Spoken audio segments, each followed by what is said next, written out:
오늘 하나님 말씀 요한복음 30번째로요. 대제사장의 기도 두 번째 시간입니다. 지난주에 우리가 첫 번째 살펴봤고요. 오늘은 제자들을 위한 기도로서 핵심은 거룩하게 하옵소서에 있습니다. 우리 다음 하나님 말씀 한번 같이 읽겠습니다. 세상 중에서 내게 주신 사람들에게 내가 아버지의 이름을 나타내었나이다. 그들은 아버지의 것이었는데 내게 주셨으며 그들은 아버지의 말씀을 지켰나이다. 지금 그들은 아버지께서 내게 주신 것이 다 아버지께로부터 온 것인 줄 알았나이다. 나는 아버지께서 내게 주신 말씀들을 그들에게 주었사오며 그들은 이것을 받고 내가 아버지께로부터 나온 줄을 참으로 아오며 아버지께서 나를 보내신 줄도 믿었사옵나이다. 내가 그들을 위하여 비옵나니 내가 비옵는 것은 세상을 위함이 아니요 내게 주신 자들을 위함이니이다. 그들은 아버지의 것이로이다. 내 것은 다 아버지의 것이요 아버지의 것은 내 것이온데 내가 그들로 말미암아 영광을 받았나이다. 나는 세상에 더 있지 아니하오나 그들은 세상에 있사옵고 나는 아버지께로 가옵나니 거룩하신 아버지여 내게 주신 아버지의 이름으로 그들을 보존하사 우리와 같이 그들도 하나가 되게 하옵소서. 내가 그들과 함께 있을 때에 내게 주신 아버지의 이름으로 그들을 보존하고 지켰나이다. 그 중에 하나도 멸망하지 않고 다만 멸망의 자식뿐이 오니 이는 성경을 응하게 함이니이다.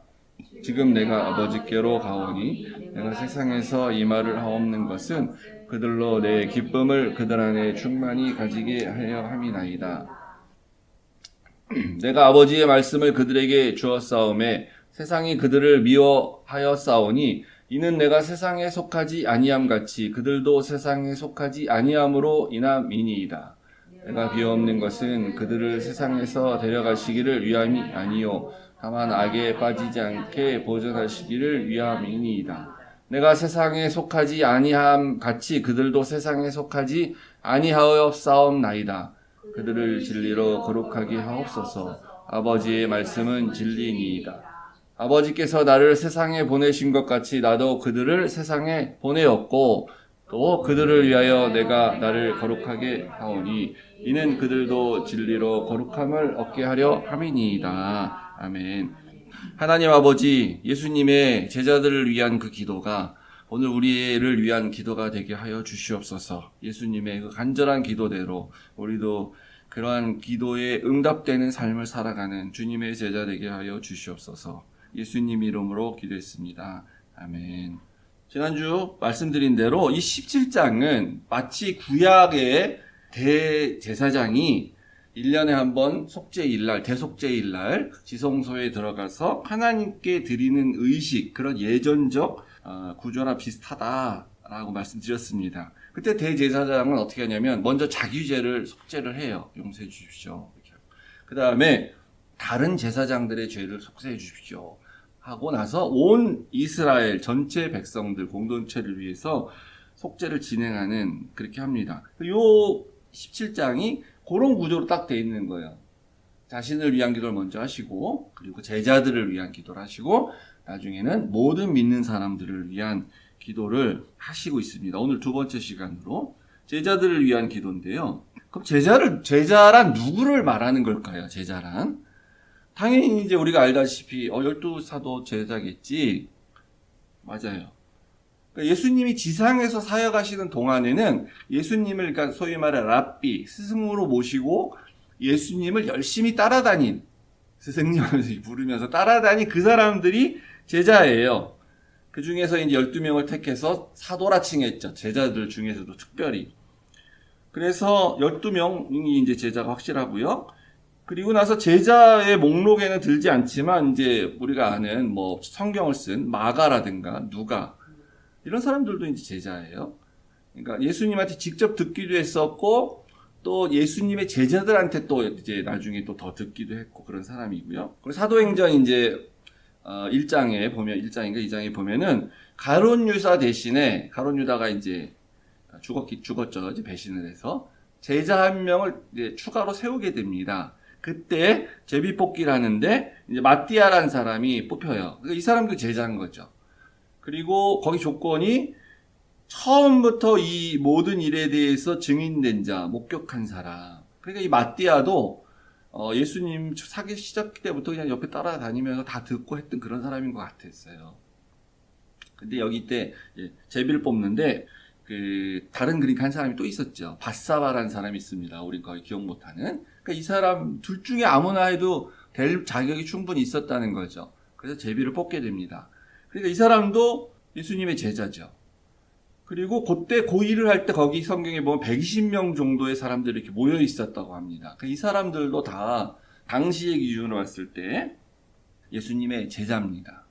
그러니까 이들을 위해서 포괄적으로 지금 예수님이 기도를 하고 계시는 건데, 근데 지금은 예수님이 안 계시잖아요. 예수님 승천하시고 이 땅엔 더 이상 계시지 않습니다. 그러니까 우리가 제자가 되고 싶으면 여기에 이 땅에 지금 예수님이 계시면 그 예수님을 나의 모든 생업을 다 포기하고 하여튼 쫓아다니면 우리가 제자가 되는 거예요. 근데 안 계시잖아요, 지금은. 그러면 지금 오늘날에는 누가 제자이냐 했을 때 8절을 보시면 예수님께서 제자들에게 당시에 한 일이 있으셨어요. 뭐가 그랬냐면 예수님 말씀에 아버지가 내게 말씀을 주셨는데 나는 그 말씀을 이 사람들에게 줬다. 그들에게 주었다. 말씀을 줬대요. 그 말씀을 받은 사람이 제자였어요. 아까 제가 말씀드린 그 사람들이 이 말씀을 받은 사람들입니다. 그러니까 여기서 이제 이 말씀을 받았다는 의미는 뭐 설교를 들었다 이런 수준이 아니고, 그때 뭐 이제 우리가 사극 같은 데서도 보면 어명이요 라면서 막 얘기하잖아요. 그러면 신하가 그 말씀 이제 왕의 말씀을 받는다라고 말할 때 그런 반듬이죠, 그러니까. 그래서 그 단순히 내가 들었다 듣는 게 아니고 이것은 왕의 명령으로서 왕의 말씀으로서 내가 받아들였다.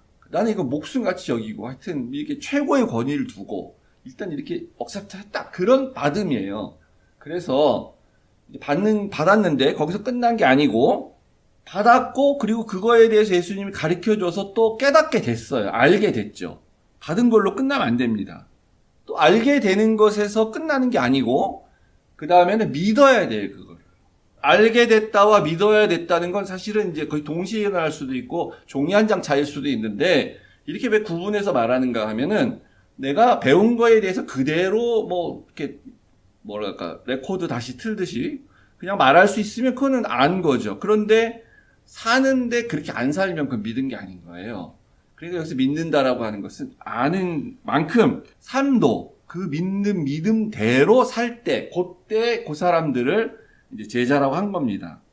정리하면 예수님의 제자는 예수님 사역하실 당시에는 예수님 쫓아다닌 그 사람들인데 지금은 지상에 안 계시기 때문에 누가 제자냐? 그러면 그때 예수님이 가르쳐 주셨던 그 말씀을 받아들이고 그 다음에 알고 이렇게 깨닫고 믿는 사람, 다른 말로 하면 말씀을 따라다니는 사람, 말씀을 쫓아가는 사람, 말씀대로 살기로 작정하는 사람, 그 사람이 제자죠, 오늘날. 그래서 그런 사람은 1차적으로 말씀을 열심히 읽어야죠, 삶에서. 매일 큐티를 한다든가, 말씀을 뭐 통독을 한다든가, 말씀을 또 암송을 한다든가, 말씀을 또 연구를 한다든가. 말씀을 모르고선 따라갈 수가 없잖아요. 예배 드리는 건 기본이고, 당연히 설교 시간 듣는 기본이고. 그랬을 때 그 사람들이 오늘날 제자다. 그렇다면 이 본문은 이제 그런 사람들을 위한 기도가 동시에 지금 이 순간에 되고 있는 것입니다.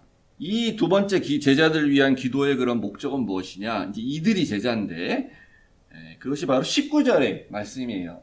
그들도 진리로 거룩함을 얻게 함이나이다. 그들도 거룩해져야 된다. 이게 목적이에요. 내가 나를 거룩하게 하오니.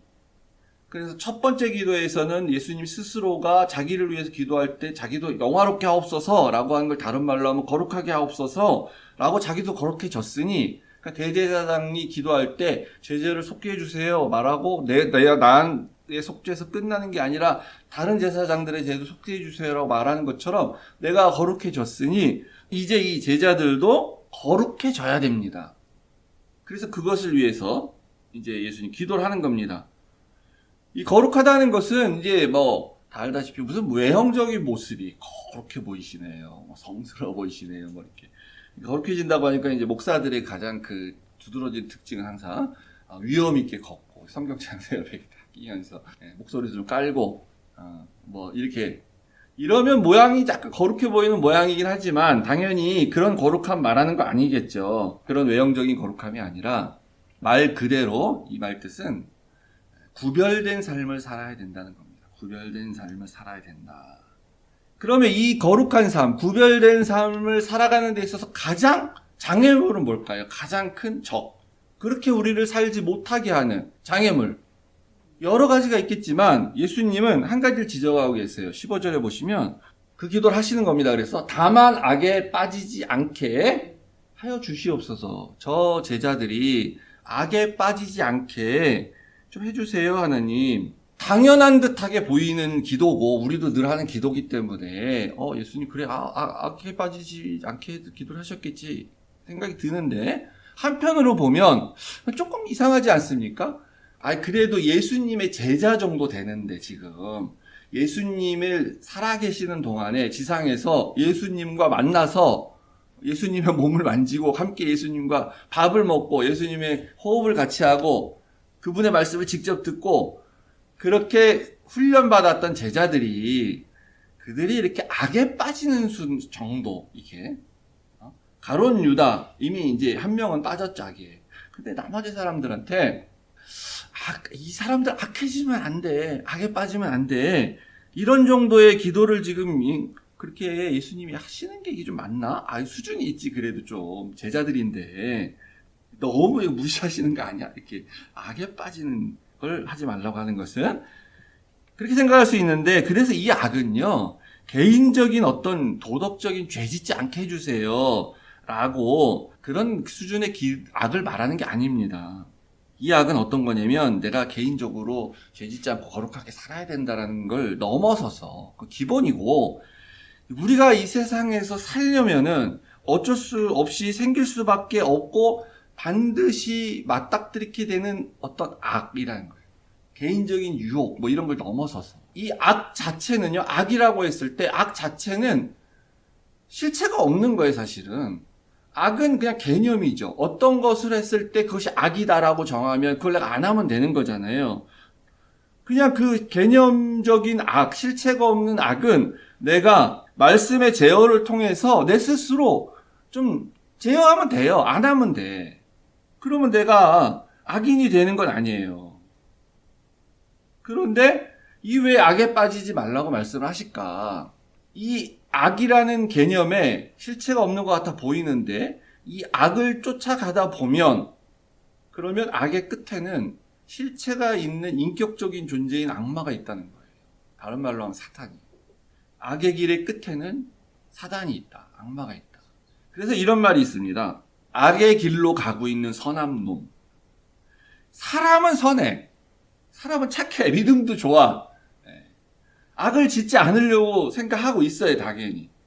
근데 어쩔 수 없이 자기가 악의 길로 가고 있는, 악한 길로 걸어가고 있는 그런 사람을 말하는 거죠. 이게 뭐냐면 사회 구조상, 이 세상의 시스템상, 타락한 이후에 인간들이 추구하는 그런 탐욕, 그거에 기반하고 있는 사회 악이 있다는 거예요. 사회 구조상 생길 수밖에 없는 시스템상 있는 악. 거기에 우리가 같이 살고 있기 때문에 어쩔 수 없이 그 길로 가야 되는 그런 게 있다는 거예요. 그게 악이에요. 근데 그 길의 끝에는 하나님이 계신 게 아니고 악한 존재인 악마, 다른 말로 하면 사단이 있다는 거죠. 이건 굉장히 어려운 문제입니다. 쉬운 문제가 아니에요, 사실은. 그래서 이제 소위 우리가 뭐 구체적인 예를 들지 않는다 할지라도 이런 말들이 다 그런 거죠. 불법인 줄 알았는데 이건 관행이었다라고 말하는 거, 다 이런 거. 그냥 다 옛날부터 이렇게 해왔어. 그리스도인이라고 해가지고 어떤 예외가 없습니다. 직장 다니면서 그런 보이는 게 있어요. 이거는 안 좋은 일인데. 근데 자기 직장이 살려면, 자기 회사가 돈을 더 많이 벌려면 어쩔 수 없이 해야 되는 그런 그냥 관행적인 것들이 있는 거예요. 시스템적으로. 근데 그거를 내가 성경 말씀에 비춰보니 하나님 말씀에 이건 옳은 것이 아니야. 그리고 자기가 혼자 안 한다고 해서 해결되지 않는 문제인 거죠. 그리고 안 할 수가 없어요. 하던 대로 안 하면 실직을 해요. 그러니까 무슨 뭐 내가 정의를 위해서 하나님 앞에 양심을 떳떳하기 위해서 내가 그런 걸 거부했다 그랬을 때, 야, 그래도 너는 교회 다니는 사람이니까, 아이고, 너는 그래 달라, 뭐가. 넌 하나님의 자녀라더니 이런 거, 역시 다르네? 이런 간증을 어쩌다가 이제 하는 사람을 본 적은 있는데, 거의 뭐, 사실 예외적인 거고, 그런 거 없어요. 그냥 찍히는 거죠, 회사에서 보면. 하나님이 뭐 극적으로 역전시켜 주셔서 뭐 오히려 이렇게 회복이 됐다, 이런 거, 글쎄. 왜냐하면 그런 거 다 실제 직장 다니는 청년들이 고백을 하잖아요. 교회 와서. 말씀을 나누는 시간에. 근데 우리 이미 미국 오니까 이제 저도 그런 부분에서 되게 둔감해졌어요. 왜냐하면 이제 우리 이민자들의 삶이 사실은 좀 우리 하는 일이나 뭐 직장을 다닌다고 하더라도 좀 굉장히 단조롭죠. 한국처럼 그렇게 막 복잡하고 막 바쁘고 그러지 않아요. 그래서 피부로 좀 잘 안 오게 됩니다. 그냥 어떻게 보면은 나만 잘하면 돼.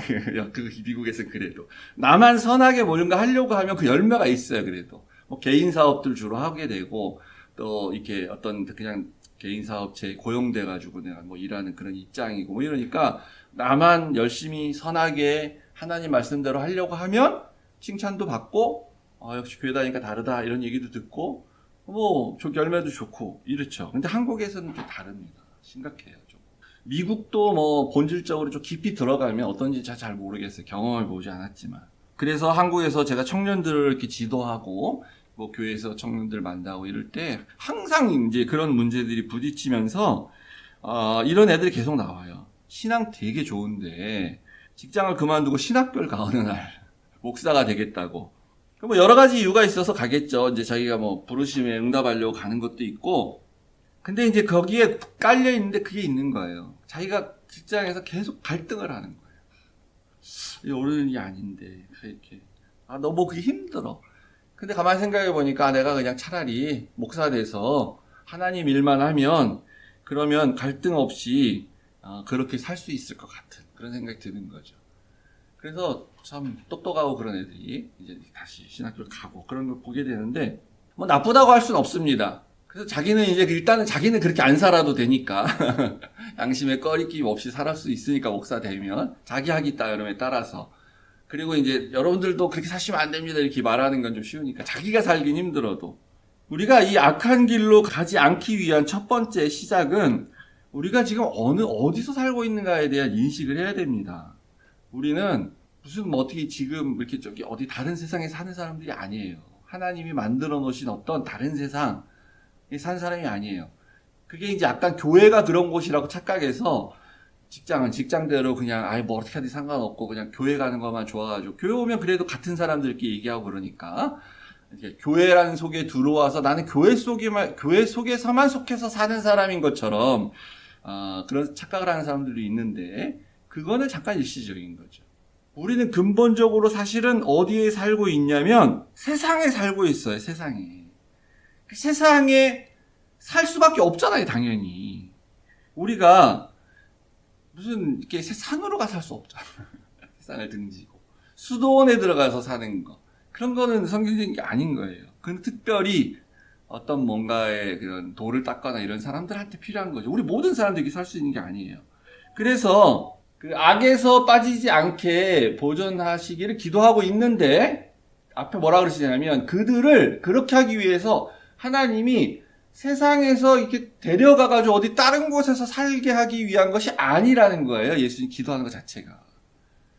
우리는 세상에 살고 있다는 걸 꼭 기억을 해야 된다는 거예요. 그래서 우리 하늘시학교회에 여기 보시면은 꼭 써놨잖아요. 이건 마태복음에 나온 얘기인데 하나님이 자기의 자손, 자기의 자녀들, 좋은 씨, 하늘의 열매를 씨를 뿌렸는데 어디다 뿌렸냐? 세상이라는 밭에다 뿌렸다는 거예요. 세상이란 밭. 거기서 열매를 맺으라고.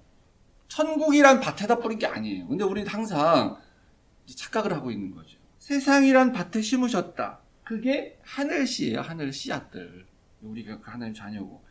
이제 우리 항상 잊어먹고 삽니다. 그래서 예수님도 또 반복을 하잖아요. 18절을 보시면은 그래서 예수님도 나도 너희를 그들을 세상으로 보냈다.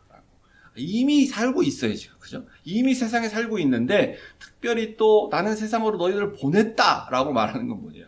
우리가 자꾸 세상에서 안 살고 있다고 생각하고 우리 사는 데는 다른 곳에 있는 것이야.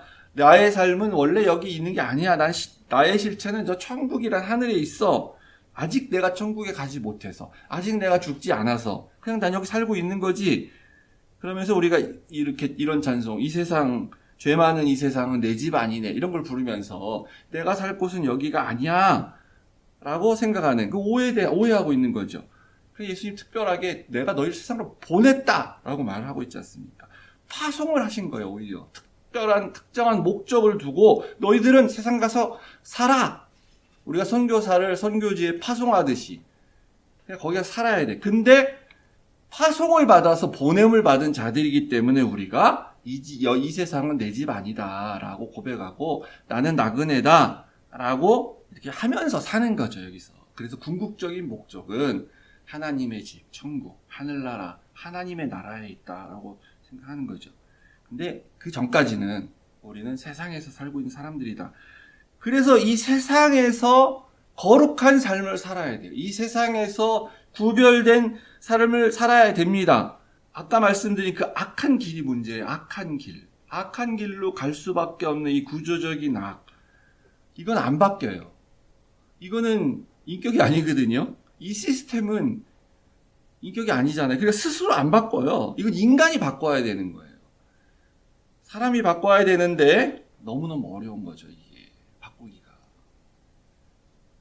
일부러 안 바꾸기도 하고요. 못 바꾸기도 하는 거고. 그러면 우리는 어떻게 살아야 되냐. 나 혼자만은 잘 살 수 있어요. 선한 사람이라니까. 사람은 다 좋지. 이렇게 이렇게 겪어보면. 근데 가끔 이상한 짓 하잖아요. 여기 요즘 TV 같은 거 보면은, 정치인들이 주로 그러는데, 여당이나 야당이나 뭐 똑같아요. 말할 것 없이. 이렇게 보면, 아니, 도대체 저 사람은 도대체 뇌 구조가 어떻게 된 사람이길래 저렇게 말도 안 되는 이상한 말을 저렇게 하고 있지? 저런 말 어떻게 나와서 하고 있지? 이런 생각 막 들고 그러잖아요. 요즘 보면은. 근데 그 사람 개인적으로 뭐 알면 그 사람 뭐야? 안 선하겠어요. 착한 사람이지. 그러니까 어쩔 수 없는 그런 악한 길에 서서 가고 있는 그런 건데, 이 세상을 바꾸시는 하나님의 방법을 어떤 이제 신학자가 이해하기 쉽게 이렇게 정의한 게 있습니다. 하나님은 세상을 어떻게 바꾸시냐 했을 때 첫 번째 글자가 다 R로 시작해서 이 포R, 네 번째 R 이렇게 정의한 게 있는데요. 첫 번째로는 사람이 뭐 당연한 얘기고 우리가 경험한 건데 리제너레이션 해야 돼요. 그러니까 다시 태어나야 돼. 거듭나. 소위 우리가 말하는 중생이에요. 그러니까 예수 믿고 저는 다시 태어났습니다. 옛날 죄인이었던 저의 그 모습 벗어나서 이제 하나님의 자녀로 살고 말씀대로 살겠습니다 하는 그런 거듭남과 중생에 대한 경험과 고백, 이런 사람들이 많아져야 돼, 일단. 그리고 나서 이제 이 사람의 관점이 바뀌어야 돼요. 저기서 끝나면 안 됩니다. 뭐가 그런지 잘못된 건지, 뭐가 하나님이 만드신 창조 질서가 파괴돼서 이 모양으로 지금 우리가 살고 있는지, 이런 걸 공부하고 알아야 되죠. 그래서 창세기를 우리가 보면서 하나님의 세계관을 우리가 가져야 되는 거야. 그 모르고선 아무것도 못하는 거야. 자기만 구원 받은 거야, 그냥. 그래서 리밸류에이션이라고 세상을 다시 보게 되는, 재평가하는 그런 세계관을 일단 가지고, 여기까지는 누구나 다 할 수 있습니다. 반드시 해야 되고. 그런데 이렇다 그래서 안 바뀌죠. 이게 이제 제가 아까 말씀드린 것처럼 우리 개개인은 다 선한데 구조적인 악에 들어가면 우리가 이길 힘이 혼자서 없다는 거예요. 그래서 그 다음에 이게 잘못됐다고 생각되면 그걸 개혁을 해야 됩니다. 리포메이션 해야 돼요. 이거 바꿔야 됩니다. 이렇게 하면 안 됩니다. 이렇게 해야 되는데 이때는 그 구조 악이, 시스템적인 악이 스스로 해결을 하지 않기 때문에 힘으로 바꿀 수밖에 없는 거예요. 제도이기 때문에. 정치라고 하면은 법을 바꿔서 바꿔야 되는 거고. 그럼 정치인들이 자기들이 유리하지 않으면 법을 안 만들잖아요. 그러니까 압력을 넣어서 시민단체들이 시민운동을 하거나 이래가지고 이거 안 됩니다. 법을 바꾸셔야 됩니다. 이렇게 해갖고 안 그러면 당신 다음에 찍어줍니다. 떨어집니다. 이렇게 해갖고 그런 것이 필요하다는 거죠. 그런데 그게 소위 말해 그 압력 집단이라고 말하는 사람들이 자기들의 또 다른 구조학을 만들기 위한 수단으로서 그렇게 하면 안 되는 거고, 기독교인들이라면 기독교적 관점과 성경적 관점에서 하나님의 근본적인 창조 원리가 그게 아니라고 비춰지면 그래서 바꿔야 됩니다라고 우리가 말을 하라는 거예요, 우리한테요. 그래서 이제 이게 제일 좋은 방법인데, 이게 개혁인데, 여기 이렇게 해도 안 될 때, 이게 실패하면 아무래도 안 돼. 그러면 하나님께서 간혹 드문 경우인데 하나님이 하신 일일 수도 있고 하나님이 하신 일이 아닐 수도 있는데 가끔 혁명이 일어난다는 거예요. 레볼루션이라고 해서 혁명. 그냥 확 뒤집는 거예요. 그러니까 그냥 충격이 오는 거죠. 근데 이게 하나님이 하셨다고 해도 문제예요. 인간들이 이걸 제대로 수행을 못해요. 그리고 하나님이 하지 않으셨을 때 당연히 문제인 거고. 이게 왜 그러냐면 이렇게 확 뒤집는 거기 때문에 일종의 이제 외과적 수술을 하는 건데, 그러니까 부작용이 많아요, 이게. 그리고 거의 대부분이 이 혁명은 폭력이 동반이 됩니다.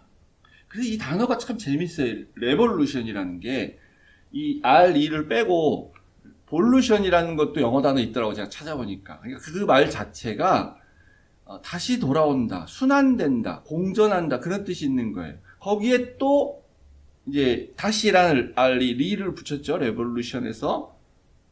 그래서 이게 다시 돌아온다는 의미가 제가 생각해 봤을 때 꼭 그건 아닐 수도 있는데 제 생각입니다. 그냥 혁명이 일어나면 반혁명이 일어나게 돼요. 역사적으로 항상. 왜냐하면 이 혁명을 일으킬 때 아까 말씀드린 것처럼 일종의 약간의 폭력, 어떤 경우 심한 경우도 있고요. 뭐 프랑스 혁명, 뭐 러시아 혁명 대부분 그렇죠. 러시아 혁명이라고 하지 않고 볼세비키 혁명이라고 하든가 쿠바 혁명 이런 데도 그렇고 다 모든 것이 거의가 그래요. 그래서 이제 그때 힘에 의해서 권력을 잡은 사람들이 폭력을 어쩔 수 없이 사용하다 보니까, 정의를 위한 거다 그래서 사용하다 보니까 그 피해를 당한 사람들이 다시 반혁명, 재반동이 일어나는 게 항상 수반돼, 역사적으로 보면요. 그래서 이게 다시 순환돼. 그러니까 그런 의미에서 딱 맞아. 레볼루션이. 기독교인이 해도 마찬가지입니다.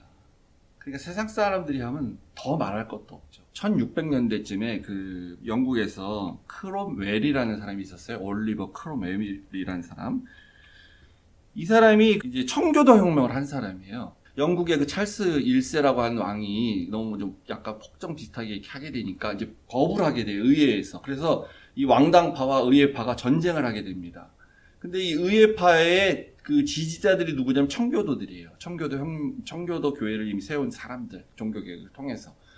그래서 이 크로멜이 그 지지를 가지고 이 사람이 전쟁을 해서 이겨서 이걸 청교도 혁명이라고 부르게 되는데, 그러니까 되게 당연히 우리가 그렇게 보면은 하나님 말씀대로 이렇게 성경적인 원리대로 영국을 이렇게 뭐 좋게 만들고 하여튼 뭐 다스리거나 이렇게 될 거 아니에요. 근데 이 사람이 또 독재를 해요. 자기가 물러나면 자기의 그 혁명을 또 반대해서 다른 사람들이 일어날 것에 대해서 두려워한 거죠. 그러다가 나중에 이제 왕을 처형하고, 그러다가 이 사람이 독재를 하다 보니까 다시 차라리 왕이 있는 게 낫겠어. 그래가지고 왕정이 복고가 됩니다. 그래서 이제 그 다음에 영국이 입헌군주제로 가는 거예요. 민주주의가 그래서 이제 시작이 되는 거고. 심지어 기독교인, 청교도라고 하는 사람들이 이렇게 혁명을 했다 그래도 안 바뀌는 거예요. 또다시 악의 길로 가게 되는 거죠. 뭐 꼭 역광용반이 있는지 모르겠지만 하여튼 긍정적인 영향도 물론 있었어요. 당연히 그 결과로서. 그래서 그 이후에 영국이 한때지만 대영 제국이라 그래서 전 세계를 이렇게 지배하는 그런 번영을 누린 때도 있었죠. 그래서 그만큼 어려운 겁니다. 오늘 그 17장에 그 대제사장이신 예수님의 기도가 이렇게 3단계로 진행된다고 했죠. 그래서 20절에 보시면은 이제 그 다음 주부터 나오는 건데, 예수님이 이렇게 얘기하세요. 내가 이렇게 지금 기도하는 것은 이 사람들만, 지금 제자들, 그 사람들만 위함이 아니요, 그들의 말로 말미암아 나를 믿는 사람들도 위함이냐면서 이제 모든 믿는 자들을 위한 기도를 시작하십니다. 확대해서. 전도된 사람들을 말하는 거죠. 이제 제자들을 통해서. 그러니까 지금 또 다른 기도를 하기 시작하는데, 어쨌든 지금 앞에 제자들을 위해서 하는 그 기도조차도 제자들만을 위한 게 아니라 이 뒤에 말할 사람들까지 다 포함해서 내가 지금 다 기도를 하고 있는 거다라고 말씀을 하셔요. 근데 그 당시는 당연히 제자와 그렇지 않은 제자를 통해서 믿은 사람들이 이렇게 구분이 되지 않습니까? 근데 오늘날은 구분이 안 되죠. 오늘날은 다 우리가 그냥 제자들을 통해서 믿은 사람이 우리 사실 요 세 번째 해당된 사람이 우리 전부체가 다. 그런데 우리는 예수님을 쫓아다닐 수가 없으니까 말씀하신 대로 예수님이 우리에게 주시고 간 그 말씀을 받아서 쫓는 사람들, 그 사람들이 제자인데 우리가 그렇게 하면 제자가 되는 거예요. 그러니까 오늘날. 그러면 우리는 이게 좀 뭐 계급도 아니고 구분은 아니지만 예수님의 기도의 근거에서 어떤 데 속하고 싶으세요? 어떤 반열에? 예수님이 제자라고 생각해서 기도해주는 그 사람들과 그 사람들을 통해서 그냥 예수 믿게 돼서 지금 있는 그 사람들, 소위 말해 신자라고 말하는 그 사람들과 어디에 속하고 싶으십니까? 제자입니까? 아니면 제자로서 믿은 사람들? 난 그냥 그 정도만 해도 될 것 같아. 우리의 선택에 달린 거예요. 뭐 예수님도 제자로 인해서 믿은 사람들을 위해서 기도하신다고 그랬으니까 뭐 나쁜 건 아니죠. 뭐 괜찮아요. 우리가 선택하는 겁니다. 기왕이면 제자에 들고 싶지 않으세요? 기왕이면. 사실 모든 사람이 사실 제자예요. 그러니까 오늘날에 있어서 제자로서 살아가야 돼요. 근데 어쩔 수 없이 그냥 실제는 그냥 믿는 사람으로 살아가는 사람들도 있죠. 뭐 그런 사람들 이렇게 탓하고 싶진 않습니다. 목사로서. 그러니까 우리가 어떻게 선택하냐에 따라서 어떻게 사냐에 따라서 제자라고 예수님이 칭해줬던 그 사람에 우리가 들어갈 수도 있고 우리 아까 읽은 본문 기억해보면 제가 설교 말씀에 드리진 않았지만 그 사람들을 예수님 뭐라고 계속 그러시냐면 아버지 하나님께서 나에게 주신 사람들 이렇게 계속 말하고 있죠. 이 사람들은 자기가 선택해서 온 사람들이 아니야. 아버지 하나님께서 나에게 주셔서 그래서 나에게 속한 사람들 이렇게 말하지 않습니까? 기왕이면 우리가 예수님이 구분하셨던 제자의 그 반열에 속한 그 사람들 우리가 돼야 되지 않겠습니까? 어차피 예수님 믿고 하나님 믿고 신앙생활 하는데 그 정도의 사모함을 가지고 그렇게 살아야지. 그렇게 교회 생활해야지. 나는 그냥 뭐 믿는 사람들 그거 주 정도면 괜찮아요. 그거 할게요. 우리 이렇게 해서는 안 됩니다. 마음속에 부담감을 가지시고 내가 지금까지는 그냥 믿는 사람들 정도에 살았는데 그게 아니구나. 말씀을 쫓아 살면서 말씀을 받아서 예수님이 제자라고 말하는 그런 사람 정도의 삶을 내가 그래도 이 세상 가운데서 거룩한 삶, 구별된 삶 살아야 되겠구나. 주님 저도 그렇게 좀 살게 해주세요. 저에게도 그러한 사모함을 주세요. 이렇게 기도하고 고민하는 그런 시간 되길 주의 이름으로 축복합니다. 우리 마지막 찬양 주님 다시 오실 때까지 부르고 마칠 텐데 주님 다시 오실 때까지 우리가 버텨야 되는 거예요.